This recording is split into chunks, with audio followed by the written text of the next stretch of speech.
পর্যায়ক্রমিক মূল্যায়নের প্রস্তুতি নিয়ে, অর্থাৎ দ্বিতীয় ইউনিট টেস্টের পরীক্ষার প্রস্তুতি। সায়েন্সের ভিত্তিক আমরা মূলত দ্বিতীয় ইউনিট টেস্টের জন্য গণিতের বেশ কিছু প্রশ্ন রেখেছিলাম। আমরা এই পর্বে তার বাকি 9টি অর্থাৎ মোট আমরা 25টি প্রশ্ন রেখেছি। সেই 25টি প্রশ্নে 16টি প্রশ্ন এই পর্বে আমরা গত পর্বগুলিতে সম্পন্ন করে দিয়েছি। তাই এই পর্ব থেকে 17 থেকে 25 9টি অঙ্ক আমরা সমাধান করব।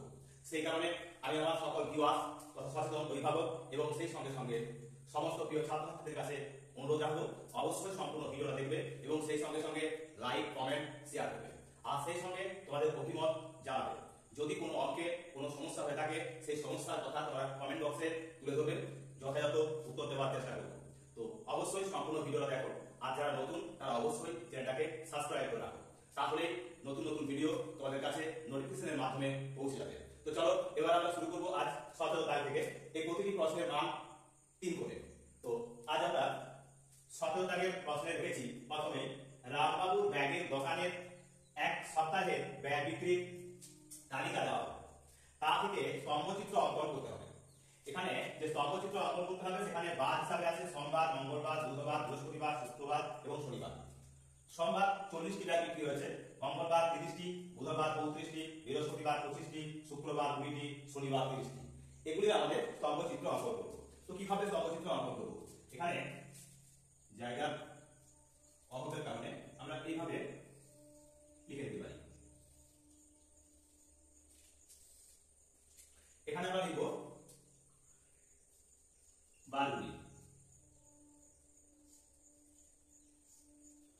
এখানে থাকবে ব্যাগ সংখ্যা, ব্যাগ সংখ্যা। তো এখানে সোমবার, এখানে মঙ্গলবার, এখানে বুধবার, এখানে বৃহস্পতিবার, এখানে শুক্রবার আর এখানে শনিবার। এইভাবে আমরা বারগুলো লিখে দিলাম।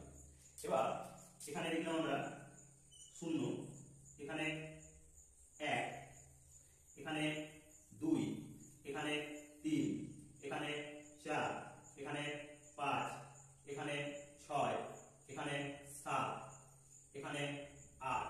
এইভাবে আমরা আরো বেশ কিছু ব্যাগের সংখ্যা লিখে দিতে পারি।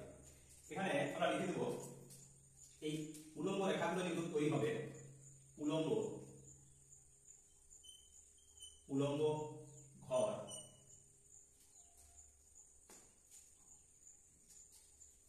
উলম্ব রেখায় এক ঘর সমান 5টি ব্যাগ। উলম্ব রেখায় আমরা এই এক একটি ঘর সমান সমান আমরা ধরে নেব যে 5টি করে ব্যাগ। এখন সোমবার দিন 40টি ব্যাগ বিক্রি করেছে রামবাবু।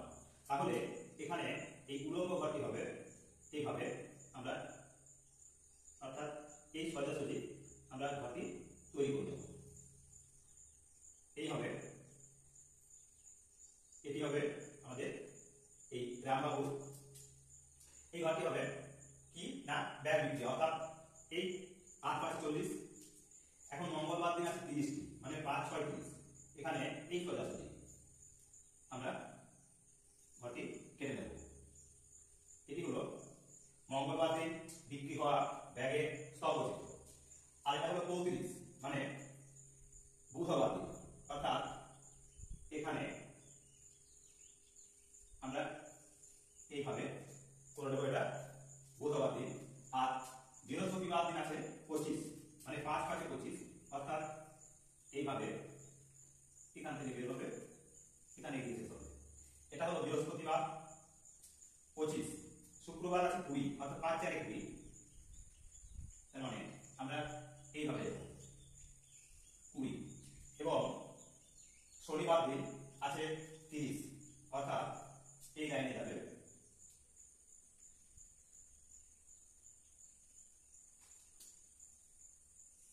এই হলো আমাদের স্তম্ভচিত্র। এখন এদেরকে আমরা রেখাঙ্কিত করি, দেখতে ভালো লাগবে, সেই কারণে আমরা এদের রেখাঙ্কিত করে দেব।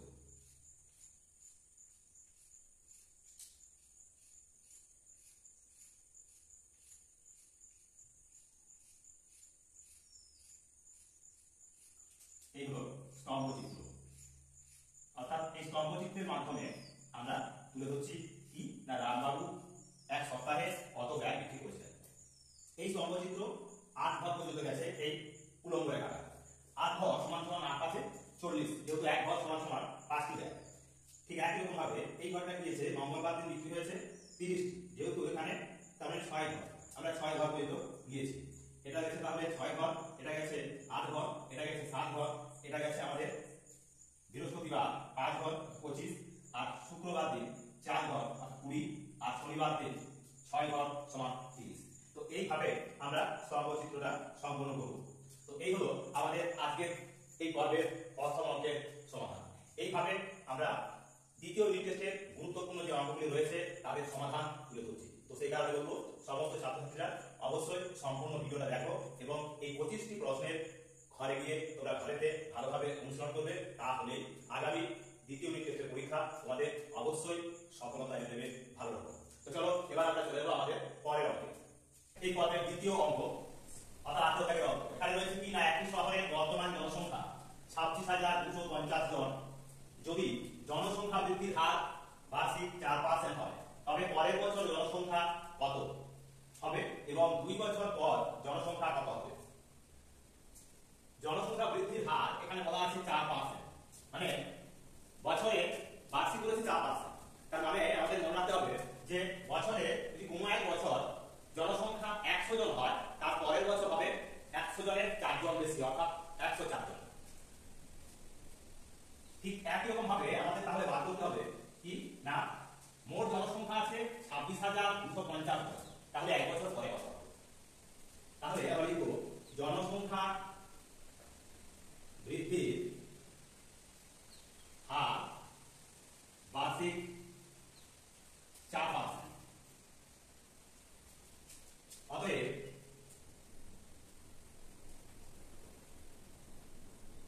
বর্তমান জনসংখ্যা সমান সমান 26,250 জন হলে পরের বছর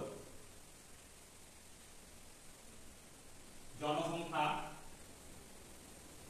হবে সমান কত হবে না, সেক্ষেত্রে আমাদের জনসংখ্যা কি হবে না 4% বাড়বে, অর্থাৎ এই 100 জনে হবে 100 যোগ 4 গুণ আমরা কি লিখবো ডাইরেক্ট 26,250 জন সমান সমান দিয়ে লিখতে পারি 104/100 গুণ 26,250। এখন এই শূন্য কেটে দিলাম, পাই দিয়ে কাটছি 5 দিয়ে 10, পাই দিয়ে কাটলে হবে 5 5 25, 1 থাকে 12, 5 দিয়ে 10, 2 থাকে 25, 5 5 25। এখন 2 দিয়ে যদি কাটি তাহলে হবে 2 5 10, 2 গুণে 4, অর্থাৎ 525 কে আমরা 52 দিয়ে গুণ করব। 525 একে গুণ করব আমরা 52 দিয়ে, গুণ করলে হবে 2 5 10, 2 দিয়ে 4 হবে 5, 2 5 10, 5 5 25, 5 দিয়ে 10 আর 2 হবে 12, 5 5 25, 25 আর 1 হবে 26, অর্থাৎ 0 0 5 5 0 2 আর 1 3, 6 আর 1 7, অর্থাৎ সমান সমান দিয়ে আমরা লিখব কত না 27,300 জন।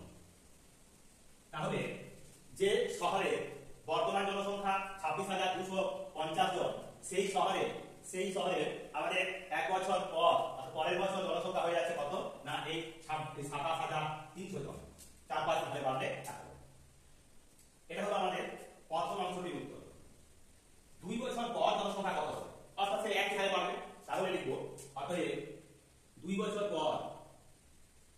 বছর পর জনসংখ্যা হবে সমান আমরা এইভাবে লিখব 104/100 গুণ 104/100 গুণ 26,250। যেহেতু এখানে 2 বছর পর তাই দুবার লিখলাম। এক্ষেত্রে কাটাকাটি করলে একটা শূন্য আমরা আগে কেটে নিয়েছি, একবার কেটে করে আমরা যেটা পেয়েছিলাম অর্থাৎ 104/100 কে যখন কাটাকাটি করব তখন আমরা পাচ্ছি এখানে 2 5 10, আর এটা কেটে করে পেয়েছিলাম 525, এখানে এটা কেটে পেয়েছিলাম 52, 2 দিয়ে কেটে পেয়েছিলাম 52, অর্থাৎ এই 27,300 কে আমরা 27,300 কে আমরা আরো 100 104 দিয়ে গুণ করব। এই 27,300 কে আমরা গুণ করছি কত দিয়ে? 104 দিয়ে।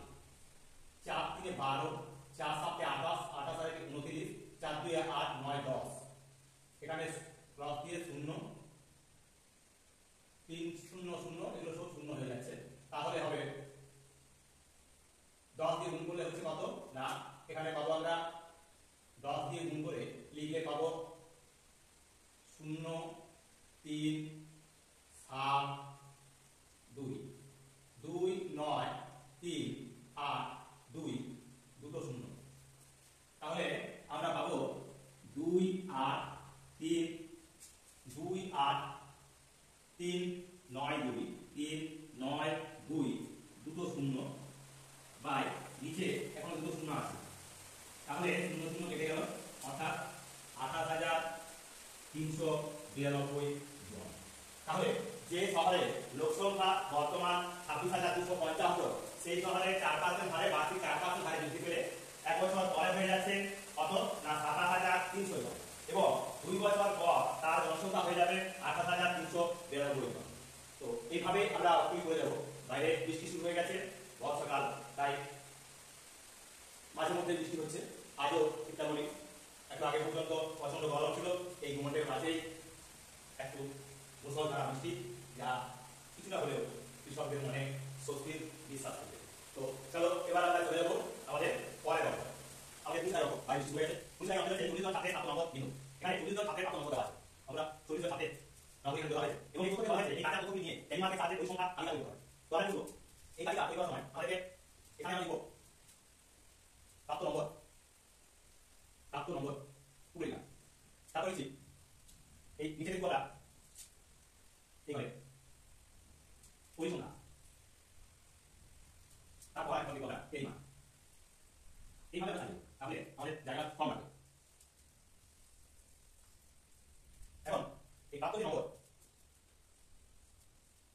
এখানে সবচেয়ে কম হলো না, এখানে রয়েছে 3 নাম্বার, সবচেয়ে কম যে ছাত্রটি পেয়েছে সেটি হলো 3 নাম্বার। তাহলে এই 3 নাম্বার কয়জন পেয়েছে? এই 3 নাম্বার পেয়েছে, এখানে যদি আমরা দেখি তাহলে সবচেয়ে কম 3 নাম্বার হলো একজন ছাত্র পেয়েছে, তাই আর দুই সংখ্যা অর্থাৎ আমরা এক লিখব, আর এখানে এই মানটা একই দাঁড়াবে। এবার 3 চেক বেশি, এখন ছাত্রের নম্বর হলো এখন কি আসলে এবার আছে 11 নম্বর পেয়েছে, এখন ছাত্র সংখ্যা একজন অর্থাৎ 1 না। এবার 11 পরে 11 থেকে বড় রয়েছে 15 রয়েছে 17 আছে 18 আছে, তাহলে এখানে আমরা 15 নম্বর পেয়েছে একজন তাই 1, 17 নম্বর পেয়েছে একজন তাই 1, 17 এবার রয়েছে 18 15 নম্বর পেয়েছে এমন ছাত্রের সংখ্যা ছিল, এখানে হলো আমাদের 3, এখানে হয়ে গেল 17, এখানে হয়ে গেল আমাদের 11, এখানে হয়ে গেছে আমাদের এই 15, এখানে 15 17 হয়ে গেছে। এবার 18 নম্বর পেয়েছে এমন ছাত্রের সংখ্যা আমরা যদি দেখি তাহলে দেখতে পাবো এখানে 18 পেয়েছে এমন ছাত্র হলো একজন, তাই এখানে লিখব 1 1 নাম্বার। এবার 20 নাম্বার পাই 2 নাম্বার, একজন ছাত্র বিয়োগ পেয়েছে তাই 20 নাম্বার 1 আর এই নাম্বার 1 এবার 20 হয়ে গেল। এবার যে 20 বড় হয়েছে আমি যদি বলাই দেখি 20 বড় এই হয়েছে আর 23 ঠিক আছে, তাই 23 নম্বর পেয়েছে এমন ছাত্র রয়েছে কত না একজন, এখানে 1 এবং 1 না। 23 যে বড় রয়েছে তাহলে এই বড় 23 বড় রয়েছে কি না 30 আছে 35 আছে 33 আছে 29 আছে 29 পেয়েছে একজন 1 না। এবার রয়েছে 31 29 পাই গেল, এবার আছে 31 নম্বর পেয়েছে এমন ছাত্র আছে এখানে একজন আর এখানে 34 রয়েছে 31 30 আছে 30 পেয়েছে একজন, 31 টাকা পেয়েছে একজন, তাই 30 একজন 31 একজন আর 30 এবং 31 হয়ে গেল। আমরা তার আগে পেয়েছিল 27 আমরা 27 দিতে বলেছি, 27 নম্বর পেয়েছে এমন ছাত্র সংখ্যা একজন তাই 1। এভাবে আমরা তাই 27 পেয়েছি 33 পেয়েছি, এরপরে 31 হয়ে গেছে 31 হয়ে গেছে 30 31 হয়ে গেছে, এবার 32 নেই 33 পেয়েছে এমন ছাত্র সংখ্যা 33 এখানে 33 এখানে এখানে নেই তাহলে একজন। এবার 33 হয়ে গেল, এবার আমাদের একজন 34 নম্বর পেয়েছে এমন ছাত্রের সংখ্যা হলো একজন 34 এক না। এবার আছে 39 35 পেয়েছে এমন ছাত্র সংখ্যা 35 এখানে 35 এখানে আছে একজন, এখানে আছে দুজন মানে দুজন 2 এখানে দুজন। এবার এই মধ্যে সবগুলো পুরো রাখি, তো এখানে রয়েছে কি 35 পরে লিখতে পারি কত না 39 36 আছে 36 একজন এক না 39 আছে 39 আছে একজন এক না। এবার 39 পরে আছে তাহলে আমরা এখানে আরো 3টে ভাগে নাম দিচ্ছি।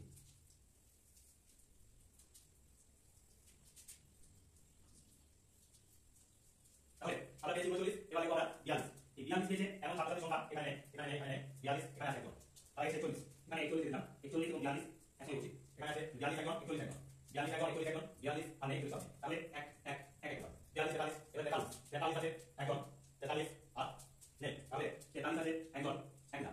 এরপরে আমরা চলে যাব 40 এর পরে আর আছে 47, 47 পেয়েছে একজন একলা, 47 এখানে আছে আর 47 47 47 আর এখানে নে এটা 45 আছে, এই 45 এর ঘর আমাদের তৈরি করতে হবে। তাহলে 45 পেয়েছে একজন একলা।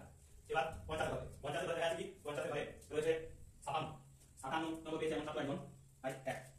এবার 57 পরে 60 ধরে ওটা 60 এর রয়েছে 68, 68 পেয়েছে এমন ছাত্র সংখ্যা আছে একজন দুজন তিনজন, তারপর হয়েছে তিনজন চারজন, চারজন পেয়েছে তাই 4 দিকে 4 চার 68 হয়ে গেল। এবার 70 হবে, 70 হয়ে গেছে 71, 71 নম্বর পেয়েছে এমন ছাত্র সংখ্যা একজন আর এখানে নে 71 পেয়েছে এমন ছাত্র সংখ্যা একজন এক এক।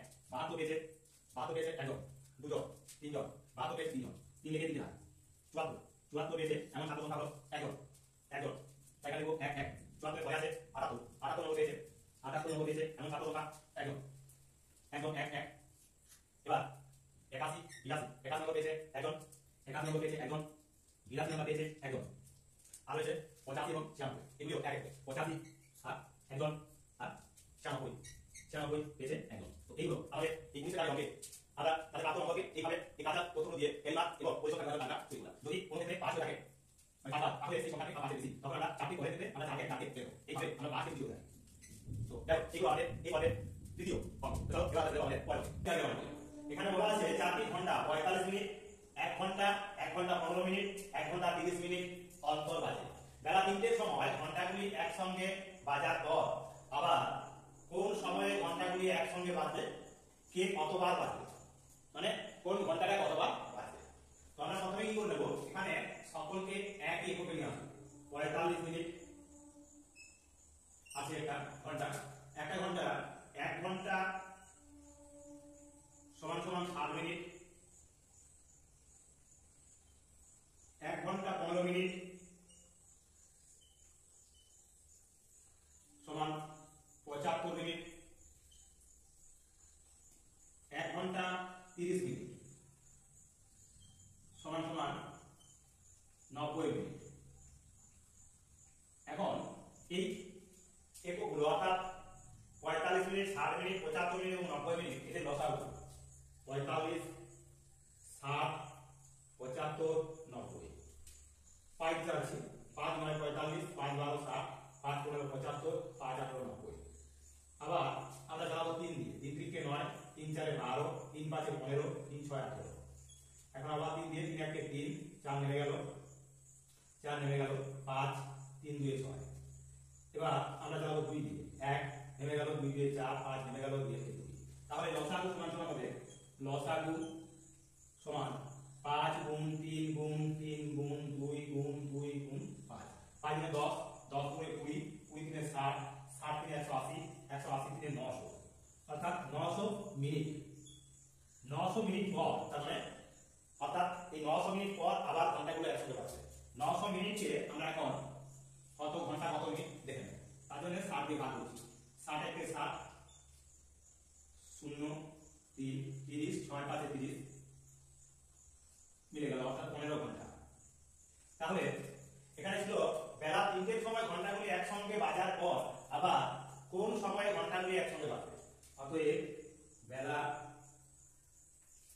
3টার পর 15 ঘন্টা বাদে অর্থাৎ 15 ঘন্টা বাদ মানে 12 সঙ্গে 15 3 সঙ্গে যদি আমরা 15 ঘন্টা যোগ করি তাহলে 3 সঙ্গে 12 ঘন্টা যোগ করলে বেলা 12টা হবে রাত্রি 3টে, তার সঙ্গে তাহলে আরো 3 মানে সকাল অর্থাৎ পরের দিন সকাল 6টার সময় ঘন্টাগুলি একই সঙ্গে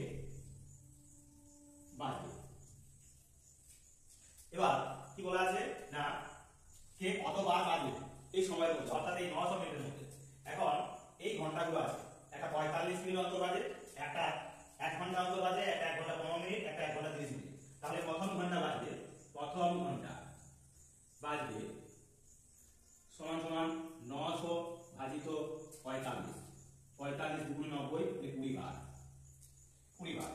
দ্বিতীয় ঘন্টা বাজবে সমান 900 ভাজিত 7 সমান 6, 15, 90 মানে 15 বার। তৃতীয় ঘন্টা বাজবে সমান 900 ভাজিত 75, 75 12 900 মানে 12 বার। আর চতুর্থ ঘন্টা বাজবে সমান 900 ভাজিত 90 সমান সমান 10 বার। তো এই হলো আমাদের এই 20 দাগের অঙ্কের সমাধান। তাহলে 900 মিনিট আমরা লসাগু করে পাবো। সেই 900 মিনিটকে আমরা আবার ঘন্টা করে নিয়েছি 15 ঘন্টা। তাহলে তিনটের সময় বেলা 3টের সময় যদি ঘন্টাগুলো একসাথে বেজে থাকে 15 ঘন্টা পর মানে পরের দিন সকাল 6টার সময় আবার ঘন্টাগুলো একসাথে বাজবে। কতবার বাজবে? প্রথম ঘন্টা বাজবে সমান 900 ভাজিত 45 দুইবার। দ্বিতীয় ঘন্টা বাজবে 900 ভাজিত 60 সমান 15 বার। তৃতীয় ঘন্টা বাজবে 900 ভাজিত 75 সমান 12 বার এবং চতুর্থ ঘন্টা বাজবে 900 ভাজিত 90 সমান 10 বার। এইগুলো আমাদের 20 দাগের অঙ্কের সমাধান। তো চলো এবার আমরা চটপট আর বাকি যে 5টি অঙ্ক রয়েছে সেই অঙ্কগুলোর সমাধান করে নিই। এখানে বলা রয়েছে 13 দ্বারা বিভাজ্য ক্ষুদ্রতম সংখ্যাটি নির্ণয় করো যাকে 8, 12, 16 ও 20 দিয়ে ভাগ করলে 1 ভাগশেষ থাকবে। তাহলে প্রথমেই আমাদের কাজ হবে এই সংখ্যাগুলো লসাগু বার করা। 8, 12, 16 আর 20 এদের লসাগু করছি। 2 দিয়ে গেলে 2 4 8, 2 6 12, 2 8 16, 2 10 20। 2 দিয়ে গেলে 2 দিয়ে 4, 2 3 6, 2 4 8, 2 5 10। 2 দিয়ে গেলে 2 1 2, 3 নেমে গেল, 2 দিয়ে 4, 5 নেমে গেল। লসাগু সমান সমান হবে 2 গুণ 2 গুণ 2 গুণ 3 গুণ 2 গুণ 5। 5 দিয়ে 10, 10 দিয়ে 30, 30 গুণে 60, 60 গুণে 120, 120 গুণে হবে 240। এখন এই 240 টা সংখ্যা বলা হয়েছে 13 দ্বারা বিভাজ্য ক্ষুদ্রতম সংখ্যাটি নির্ণয় করো যাকে 8, 12, 16 ও 20 দিয়ে ভাগ করলে 1 ভাগশেষ থাকবে। তাহলে 13 দ্বারা বিভাজ্য ক্ষুদ্রতম সংখ্যাটা অর্থাৎ যদি আমি এখানে 1 যোগ করি 241 সংখ্যাটা কি 13 দ্বারা বিভাজ্য? 13 কে 13 থাকে কত না 11, 31, 13 দিয়ে বিভাজ্য 9 থাকে। তাহলে এখানে লিখব 241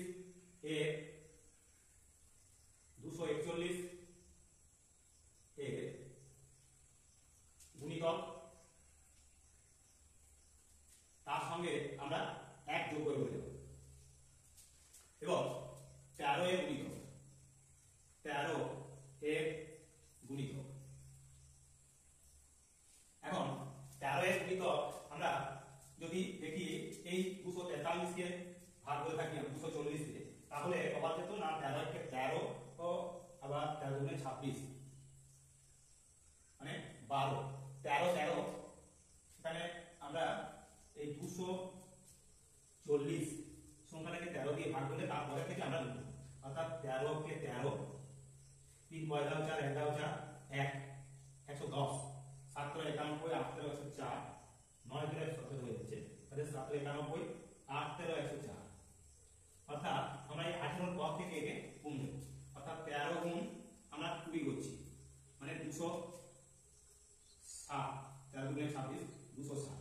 এখন 240 কে যদি 1 দিয়ে গুণ করি তাহলে হবে 240, 2 দিয়ে গুণ করলে 240 গুণ 200 মানে 48, 480। এর সঙ্গে সবসময় আমরা কি করব 1 করে যোগ করব অর্থাৎ 241, এখানে লিখব 200, 482, 81। এখন 481 কে যদি আমরা ভাগ দিই তাহলে 13 দিয়ে দেব, 13 দিয়ে দেখি 481 ভাগ করলে কি হচ্ছে 13 3 এ 39, 9 পয়লা 9 দ্বারা 1 7 91 মিলে যাচ্ছে। অর্থাৎ এখানে আমরা পাবো 13 গুণ 37 সমান সমান পাচ্ছি 481। আবার এখানে আমরা 240 কে 240 এর গুণিতক 480, তার সঙ্গে যেহেতু ভাগশেষ 1 ভাগে বলেছে তাই 1 যোগ করাতে এই গুণিতকের সঙ্গে আমরা সবসময় কি করছি না এখানে 1 যোগ করে আমরা পাচ্ছি কত 241 481।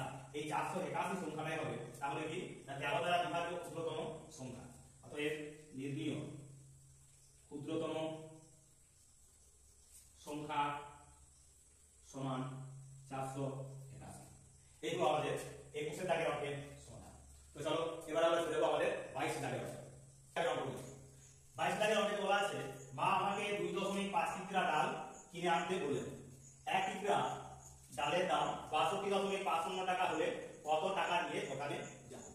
তাহলে 1 কিগ্রা ডাল সমান সমান বলে দিয়েছি কত দাম? 62.50 টাকা। 1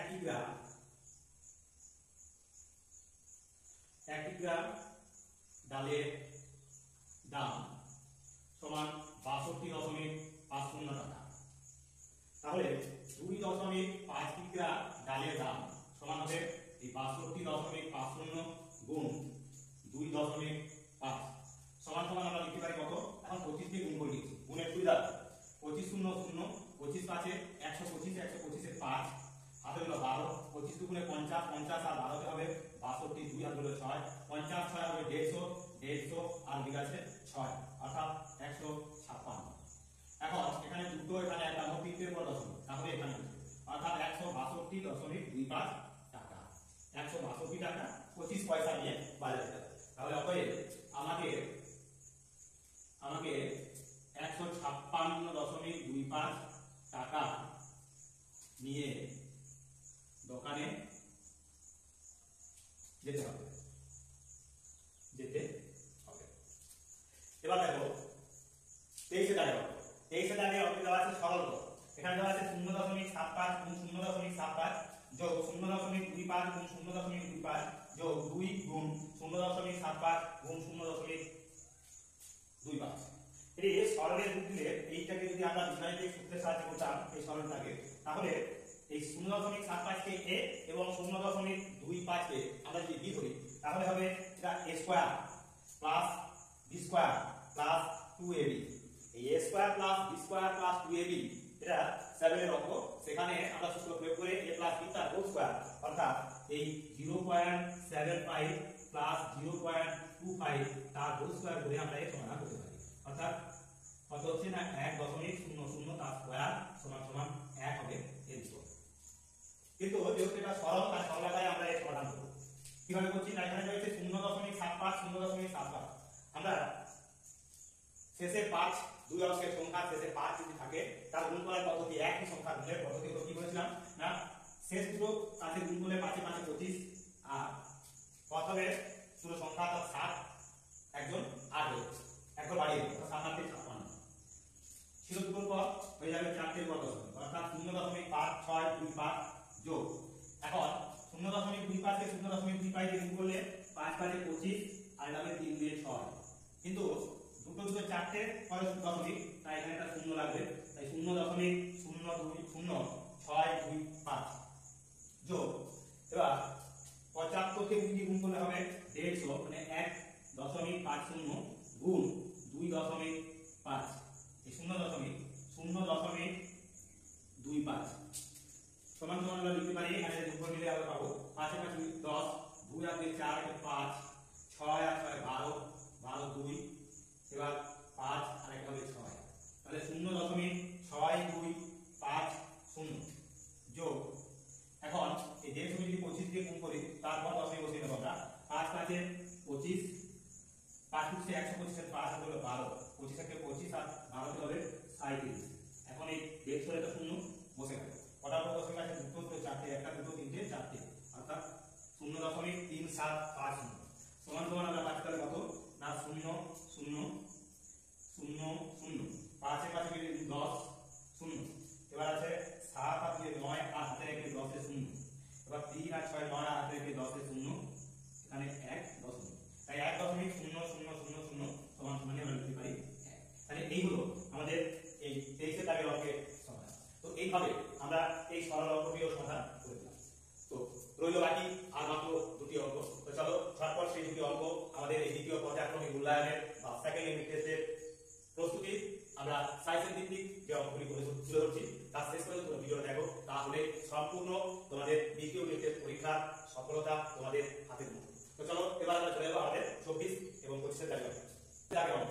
এখানে রয়েছে এবছর ফলার জন্য গ্রামের জমিতে ধানের ফলন গত বছরের থেকে 12% কম হয়েছে।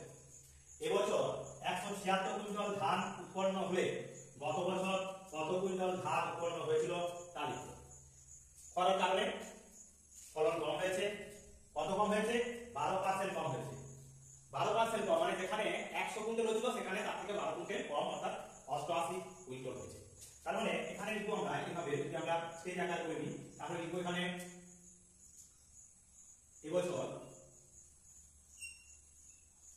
এবছর ফলন, আর এখানে লিখবো গত বছর ফলন।